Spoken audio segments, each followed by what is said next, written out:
Hello, thank you so much for being here. Thank you so much for having me. I'm so excited to chat with you today.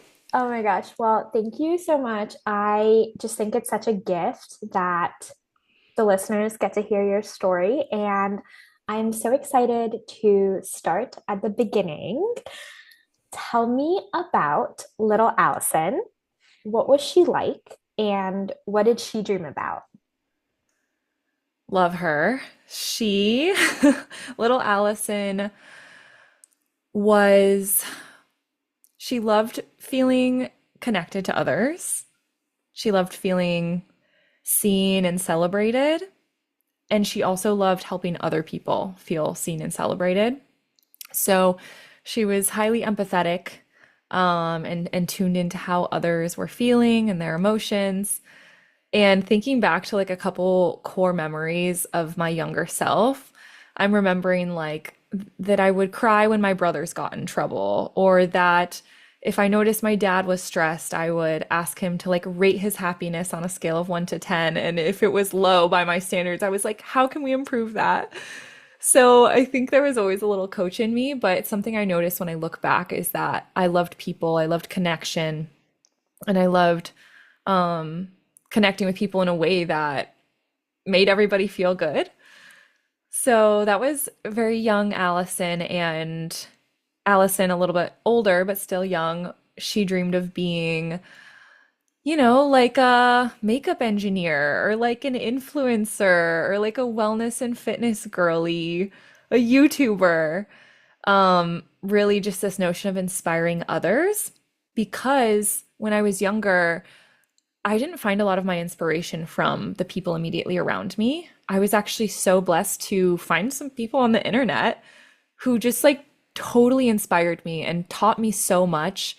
And I felt like they were my big sisters. Like I learned so much from them. And so when I was younger, some of my dreams were to then later be that person for others.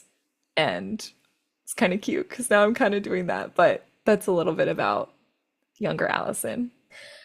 That is so incredible. And you and me shared that same, I would say, perspective and vision of a YouTuber really embodying this person who gets to share themselves with the world and inspire others. And it has been so exciting to see how you've done that. And I'm excited to dive into the next piece of your story with being an engineer, going to engineering school. What were you like as an engineering student, and what captured your attention then? Yes. So as an engineer, I was hardworking and dedicated. I went to every single class. I studied hard, including on the weekends. It felt like I was always studying. And um, to be fully honest, like it didn't come easy. Like being successful as an engineer did not come easily. I wish I could say I was one of those people who like didn't really have to try and could pull it off, but no, engineer Allison had to be dedicated to the game. So I totally was. And things that caught my attention were kind of where my passion intersected with opportunities that arose in undergrad. So one of those was cellular agriculture, which is basically lab grown meat. It's growing animal muscle tissue outside of the animal. You take those animal muscle tissue cells and you grow them so that you can grow a steak or a chicken breast, and you never need a live animal to do that. And I was vegan for a lot of college, so that was really exciting to me. So that captivated me, and I founded a student club around cellular agriculture, and that ended up being the first job I got out of undergrad that took me from Colorado to California. So that drew me in, as well as Latin dance. I started doing Latin dance in college, and I think whatever I'm passionate about, I just go all in on it because I also started a Latin dance club at my university and was like teaching bachata classes to the students for free. Um, and I also loved like wellness and fitness. So I was still like into my YouTube girlies, watching their YouTube workouts and then doing them in the gym, or going for runs or going to group fitness classes. So between all of the time and effort that I was pouring into succeeding in my engineering classes, that's kind of what I filled the rest of my time with, was like just what was lighting me up. And I had a lot of opportunities to do that as an engineering student. Oh my gosh, that is so amazing. And I would love to frame everything you said in terms of the story that you were telling yourself, and also the story you were telling yourself about what was possible and the things you felt like you should be doing versus the alternative. So, what did that Allison believe was possible for her, and what was the story she was telling herself? Yeah, such a good question. So that version of me thought that the engineering path was the only path. She had no idea what was possible. And so she was telling herself a story that was fed to her. She was regurgitating a story that was given to her from a young age that was something like, dad's an engineer, brother is an engineer, mom is a doctor, you're good at math and science, therefore you're smart, therefore you will be an engineer. And it was this socially prescribed path that ended up creating the shoulds that I was living by. And I didn't realize they were shoulds. I just thought it was the path, the only option. And it was the best option that I knew of at the time. So the story that I told myself then was that I'm proud to be labeled as smart. I'm proud to be an engineer, especially a woman engineer. And I didn't resent that path at all. But later, I realized that it wasn't fully mine. And later, I realized that my natural gifts for supporting and enabling others weren't nurtured on that path. That is amazing. I have so many follow-up questions. Ask me. You knew, you had the inner knowing and were able to still identify the possibilities with your gifts. Tell me a little bit more about how you were able to identify those gifts and listen to that knowing and that voice that there was not only another path, but that you had to change paths.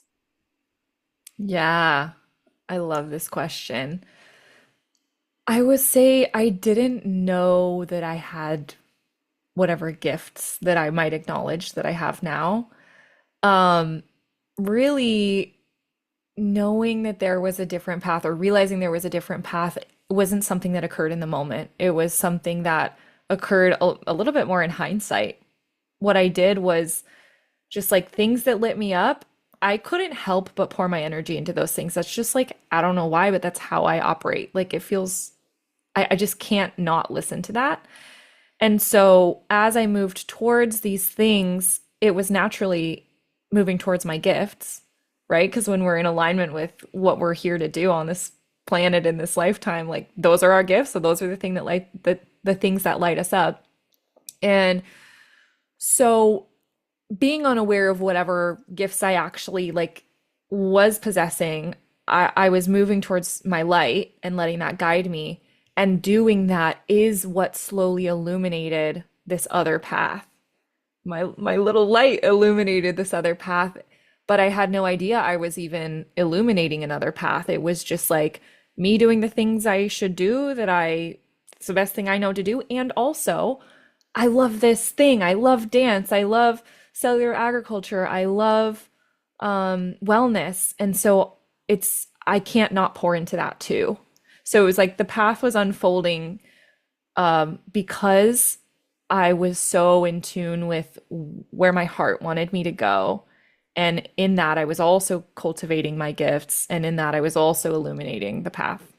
Does that make sense? Absolutely. And Yeah. letting your light really, illuminate that path is such a beautiful visual. That path led you to nervous system regulation and somatic healing. What was your first real experience with those things? So I didn't know much about those things until I had to. I really hit a rock bottom. And I'm like so grateful for this rock bottom in hindsight because all the tools that I was forced to learn in those moments are why I am so present and beautifully grounded. I don't know why I said beautiful. Why I'm so present to the beautiful life that I have. Why I'm so grounded, and why I can like really enjoy everything I've created. So in that rock bottom, I was is a few years ago, I was experiencing for the first time in my life anxiety. I didn't really know what anxiety felt like until a few years ago when I was moving through some trauma from a narcissistic abusive relationship that I had just left. And I was also a new entrepreneur trying to scale my business. And so I kind of had pressure from the inside from that trauma that was bubbling up from beneath the surface. And I had pressure from the outside from um, all the stress of entrepreneurship, scarcity and stepping into leadership and saying yes to more. And so there was all this pressure on me. And I just remember feeling like I couldn't even take a full breath. Like my breath was so shallow for that whole season. And I felt this tension in my chest all the time. And even though I was like a wellness girly, like I would try to go to the gym and lift weights and I would burst into tears in my first set because my body was like, no. So I was experiencing this anxiety in my body and in my mind, and I would wake up with it and I would fall asleep with it. And I was really like unwell. But from the outside, my life looked great, making more money than I ever had, more freedom than I ever had. I just left this relationship. I had this opportunity to reinvent, but my inner world was haunting me and the outer world was putting a lot of pressure. So major anxiety and nothing worked. My mindset tools, I was a coach at the time. I had all these tools. I was like, shit, these aren't working. And talk therapy wasn't working. My talk therapist actually offboarded me and told me like she couldn't help me. And so my first experience with somatic healing and nervous system regulation was actually a practice that I intuitively kind of created. And then later I learned that, like, oh, this is actually a thing. So it's really cool that it came from such an intuitive place because that's just evidence that it's such a natural way for us to heal. So what I would do, my very first experience with it is I just like needed to feel okay. I just didn't feel okay. So I had this beautiful apartment right by the water, and I would go on a walk to the water in the morning with this heaviness in my chest. And I would just sit there and stare at the water, and I would hug myself and I would say, girl, you are breathing. And I would focus on my breath and I would say, you are alive. And I would just feel like, okay, yeah, I'm alive. I would feel the reality of that. I'd say, you exist. I'd feel my body existing in space. You are safe.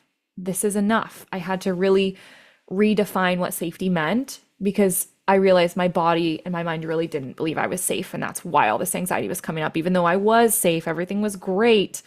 And so I wasn't saying affirmations, but I was more like talking to my body and helping it to understand and come back to safety. And that was like the first bit of somatic work that I did. And then later I went on to learn, somatic movements that are really healing. And I did breath work and became a breathwork facilitator and just learned so much more about nervous system regulation. But that was my first experience with somatic healing and nervous system regulation. And I'm so, so grateful for that rock bottom because I feel so healed and grounded now in this moment.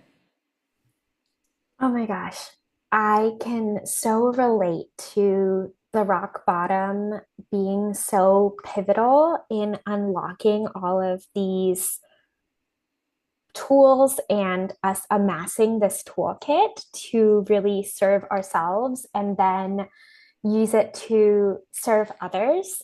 You were able to take that tool and create this incredible business and not only help yourself, but help others. And something that you help your incredible clients do is to tap into unshakable self love.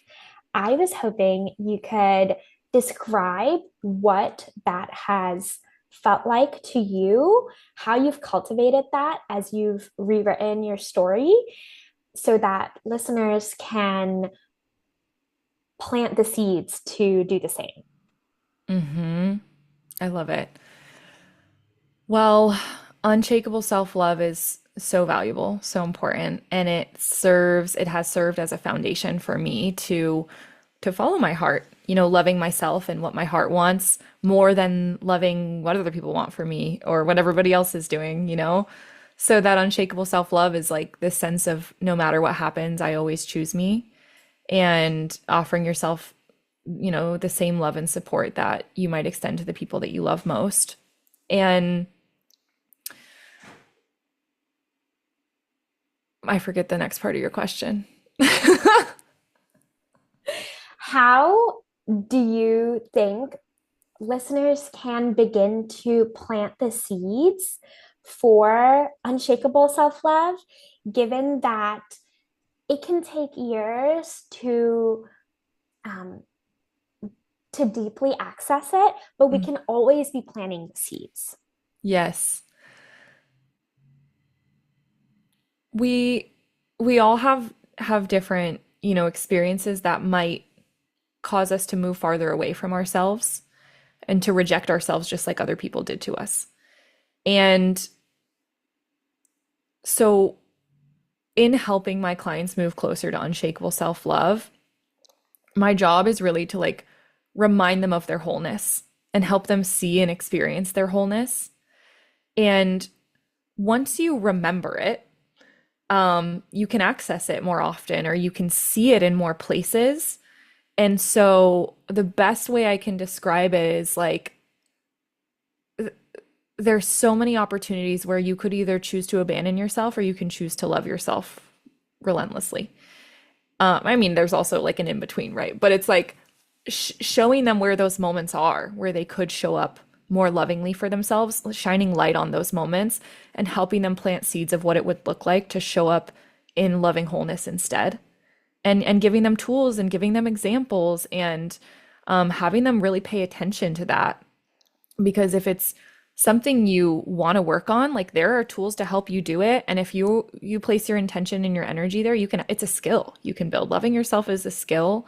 And eventually it becomes a skill you don't even have to think about. It just becomes a way of being and a way of viewing yourself in relation to the world. But it does start with those little moments because self-love, like, yeah, of course it's the grand gestures too, but it's so much more like all the little moments when you like low key betray yourself and you really needed you to be there for you and you weren't. So bringing awareness to those and teaching people how to plant those seeds of love in those all the little moments and all those seeds blossom and then you're like, "Whoa, I have a beautiful garden." And I can definitely echo that you've helped me not only plant those seeds, but witness what's growing from that garden. And I am so incredibly, incredibly thankful. Girl, your garden is incredible. I'm obsessed with your garden.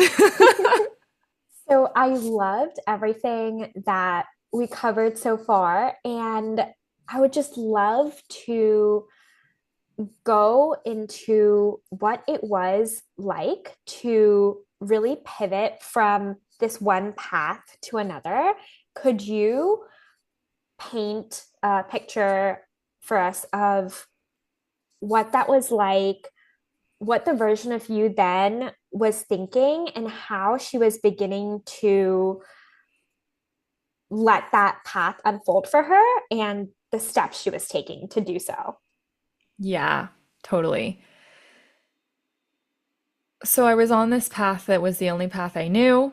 We know now that it wasn't my soul's most aligned path, but it was the best one that I knew, right? And there was a moment where I realized, so as I said, I was on this engineering path, but I also was pouring into the things that lit me up, and that included wellness and fitness and lifestyle and personal development. That included Latin dance, these sorts of things. And so I built these things into my life just by pouring in them to them for like years, right? And so I was this wellness personal development girly, and like that was my life. That was the essence of my life. And when I was living in my apartment in San Francisco, working my first engineering job out of undergrad, making lab grown meat like I always wanted, I had this job that I wanted so badly, right? And it was so cool. But then after a little while, I think the shine started to wear off a little bit. And I realized that like I loved my life, right? Like I would wake up and cook a healthy breakfast and eat it in the sunshine on the balcony. And then I would film a workout for the fitness Instagram that I had at the time. And I would listen to personal development podcasts, and it was just who I was, right? But then I felt like I had to actually pause that to go do my engineering job for 8 hours. And then I could unpause that and then live my little magical wellness girly life afterwards, after work. And there was this moment where I realized that it didn't feel very good to not be able to bring my full self to everything that I did. And there was that pausing and unpausing. And so that was a moment where I was like, I don't know if anything other than this is possible, but I'm noticing this pausing that's happening, like pausing parts of myself to do things I had to do. And at the time, like I didn't realize there were other options, right? But there was another moment later on where I noticed that all my coworkers were super burnt out, bless their hearts. And I was a little burnt out too, probably, but I had all my wellness practices from like 10 years of being into wellness. And so I was like, well, guys, let me help you. Like, let me bring that part of me into the workplace. So I created a wellness department at the startup that I was working at. And I had my coworkers doing little workouts with me on Mondays, movement Mondays. We would go on walks together. We would do little meditation and journaling sessions. I taught dance classes for them on Fridays. It was the cutest. And they loved it. Like the impact of it was so beautiful. And I realized, I was doing this stuff at the same place I was doing my engineering work. I was still an engineer at this place. And that wellness work was like right next to my engineering work. And I was like, wait, this one gives me life. And the other one is just kind of there. Like I can do it. I can do it. I'm an engineer. Of course I can do it. And everybody loved my wellness contribution so much that I was like, there's something here. I could feel the energetic difference. And so that was like another moment where I was like, I went from being like, I have to pause and leave part of myself behind every day. And then I was like, wait, I can bring part of myself like literally to the workplace. And then I was like, maybe this is possible. Maybe something is here. So then I pitched to the company. I was like, why don't you guys just take my engineering salary and have me be a wellness director instead? And they thought about it a lot. I like made a really good case for it and quantified all the impact of the wellness department and wrote this whole job description. They ended up saying no, which I get. And I was like, well, I'm too deep into this. Like I have this vision now. And so I'm just going to go get my own clients. So I started getting one-on-one coaching clients, and that business took off within 3 months. And 3 more months after that, I left engineering to coach full-time because look, that's what my heart wanted. And so that's kind of where I realized things had to change. And then when it opened up to realize that things could be different. And then I started taking action to bring that to fruition, and it led me to where I am now. And I do still integrate my engineering self into my coaching work too. So it's like no part of me was left behind. And now all of me gets to be a part of everything that I do. That is so beautiful. I would love to know about what it was like to onboard your first client, how you went about getting the first person to really see this vision and you were able to say yes to yourself. What was that process like of sharing that with someone else who said yes to you and saw all the incredible benefits from the toolkit that you had built for yourself that you are now sharing with others? It was such a beautiful thing to like take all this work I'd been doing on myself that didn't even feel like work. It was just me being who I am, so interested in that stuff, and offering it to somebody in a way where I could so quickly see it create change in their minds and their hearts and in their lives. And I remember this moment, I literally like was just in tears thinking like I did phone sessions at the time, like it wasn't video. And I was like, I can't believe that I can make money talking to somebody on the phone, helping them improve their life with things that like have changed mine. It was the most special thing. And it also, took a lot of like, I did it before I felt ready, 1,000%. And I arrived at a place where I was like, of course I'm qualified to guide these people, you know? I had to kind of arrive there over time because I saw the evidence that my clients were getting these insane results really fast. So it was just like a really special period of time when I was learning what was possible for me as a coach and seeing what was possible for my clients when we plugged in together. And I'm just like, I'll always cherish that transition and how magical that felt for both me and my clients.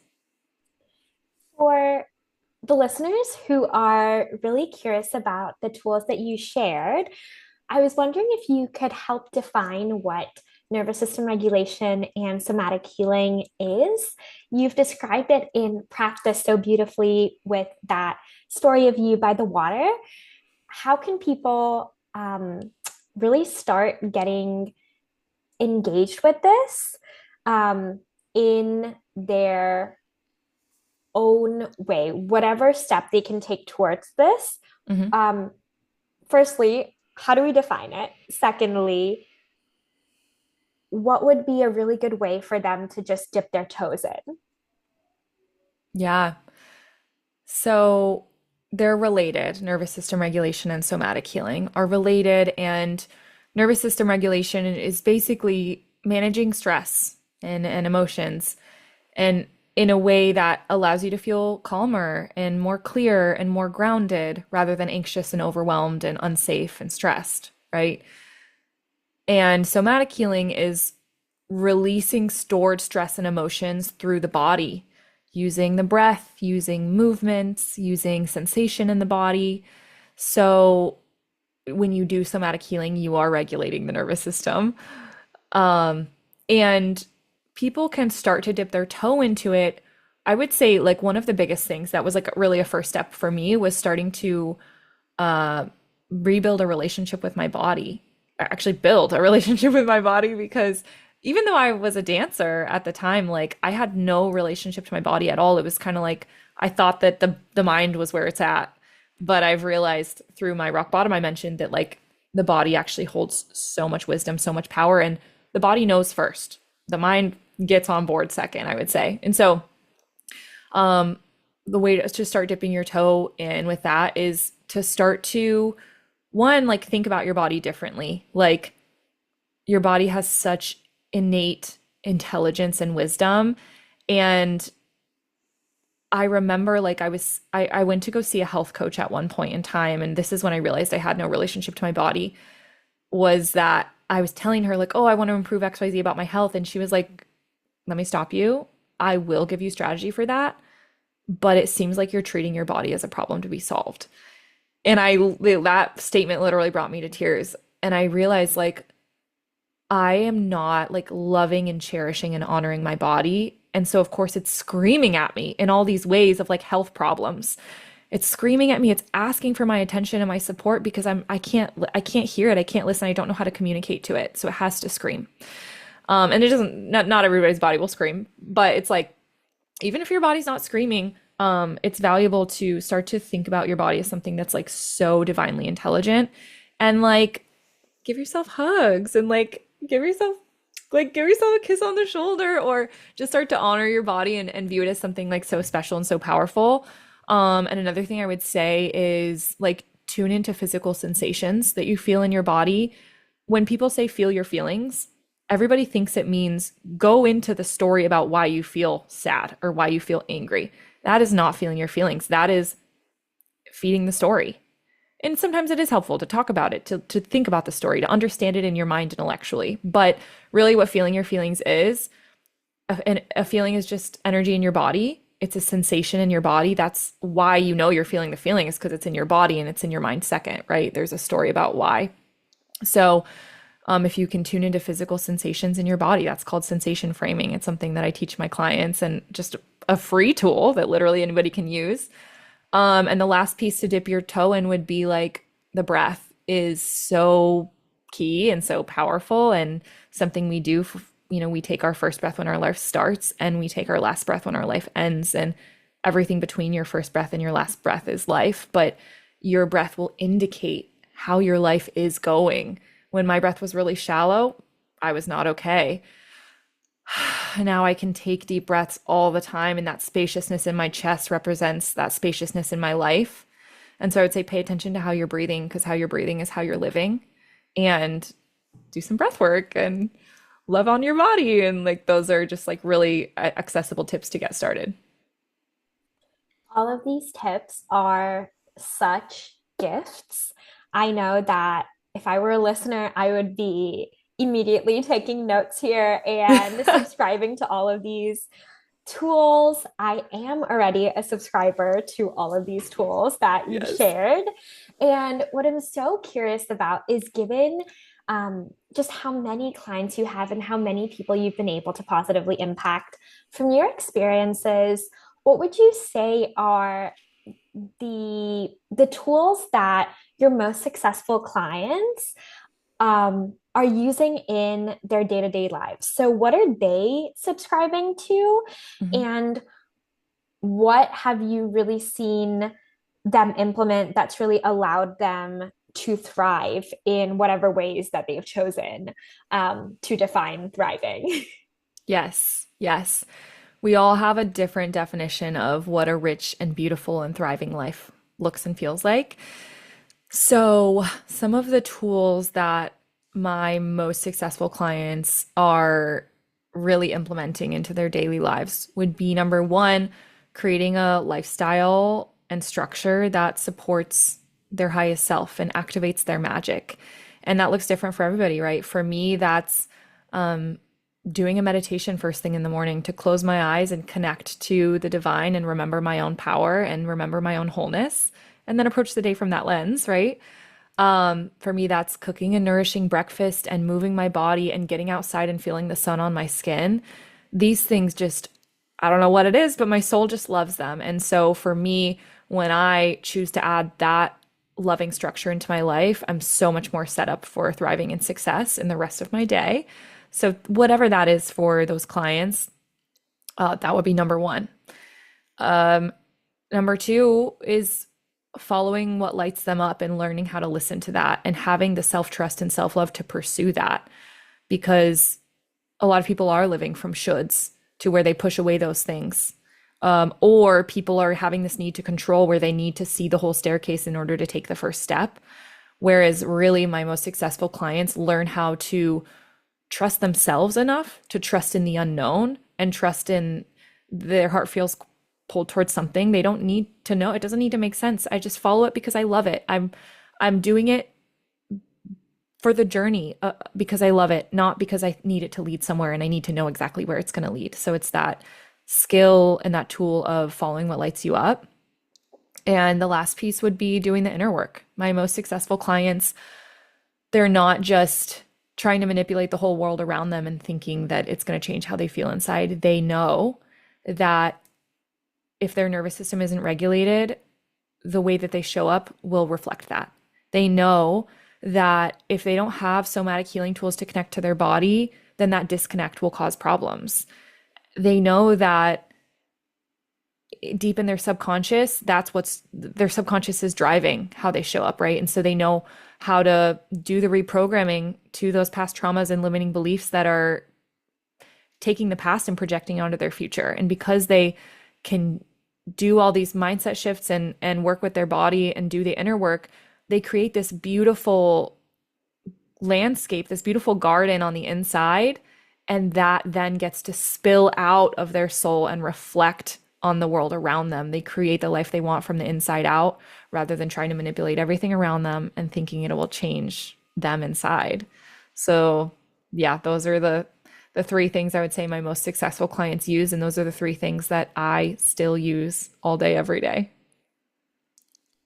That is so beautiful. And as your clients go on their various journeys where they are living their truth and they're thriving, how do you support them through the inevitable doubts that arise? And how do you help them develop partnership with doubt and fear and anything else? And how do you teach them to really coexist with it all, um, and pick up these tools that you've so generously both described here and offer to your clients.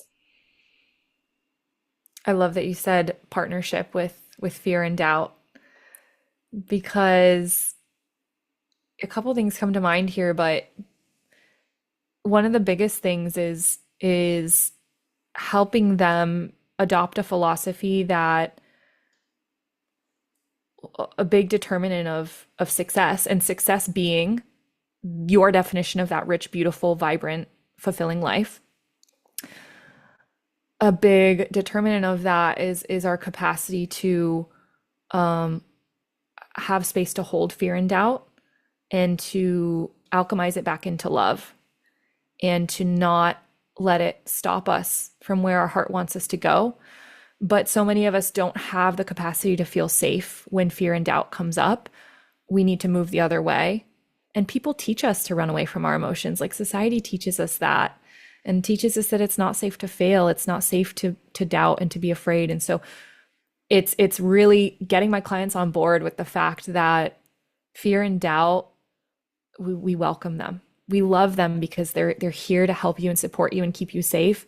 And it's not a sign that you're moving in the wrong direction. So it's developing that partnership with fear and doubt, having the capacity to feel safe holding it. And that requires nervous system regulation and somatic healing, right? That also requires subconscious reprogramming to change the way that you relate in your subconscious mind to the things that have happened that have caused you to fear and doubt so much, right? And so that's the first thing, is just changing the way we relate to fear and doubt. Because nothing I've done has been without some amount of fear and doubt, but the pull in my heart has been so much stronger, and my devotion to following that has been so much stronger than any fear and any doubt. And the other thing that it is my duty as their coach is to hold them to the vision and the standard of their dreams, not their fears. And to hold that vision of who they're becoming, even when they can't see it themselves. And so we use a mix of spiritual philosophies that'll change your life, and identity work and subconscious reprogramming and the somatic tools I mentioned to bring them back to their power, bring them back to their wholeness. And I'm like, they're relentlessly holding that vision because my coaches have held that for me when I wavered. And that has made all the difference in me moving faster and farther towards where my heart wants me to go in my soul's path. And now I'm honored to do the same for my clients and relentlessly hold that vision, bring them back to their power. And yeah, it's pretty simple that way, but it's deep. It is very deep, and I am so grateful that you shared all of this. This has just been so incredible. I've used the term amazing so many times just in response because I am at a loss for other words. And that's just what's been echoing. I was hoping to jump into the rapid fire questions. Of course, if you'd like to take a little bit longer on any one of them, feel free to do so. Okay. My first question is, what does wellness mean to you today? Oh, yeah. Such a good question considering I've identified as a wellness girly for so long, but my definition is different today than it used to be. Wellness to me today is the alignment of the mind, body, and soul, and just feeling love radiate from within. I'm gonna leave it there. There's so much more I could say, but like when you feel love going both ways with your mind, body, and soul, you know you're well. There's so many ways to be well. Hmm. What does leadership mean to you today? A leader gives, but they also receive, which is something I didn't realize for a long time. A leader receives trust and attention and energy from those that they're leading. And a leader holds the vision for others when they struggle to see it. That's my answer. Love that. Is there anything else you'd like to expand on from any of the things that we've talked about today? I would love to give maybe like a couple steps that kind of summarize a lot of what we've talked about. Just so people feel like they have a 1, 2, 3 like game plan, and it's going to be high level, but I think I would have really benefited from hearing something like this. So if it's okay with you, I want to kind of share like how to rewrite your story in a couple steps.